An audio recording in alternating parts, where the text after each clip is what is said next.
The American interstate highways. Not very exciting, but this system of roads has transformed the country. Here are some things you may not know about the interstate highway system. The first interstates were built in 1956. The most recent interstates were built in 2017. The I-90 is the longest interstate. It runs between Boston to Seattle and is 3,020 miles long.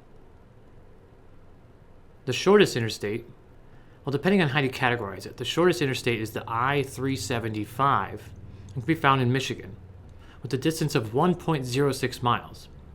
Now, if you don't consider auxiliary highways to be interstates, even though it is designated as an interstate, then the shortest interstate is the H2 in Hawaii. So what do these numbers mean? You have even-numbered interstates and you have odd-numbered interstates. The even numbers run east and west, whereas the odd numbers run north and south.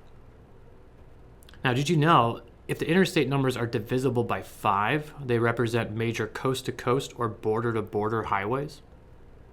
Have you taken a cross-country road trip on one? Let us know. We'd love to hear about it.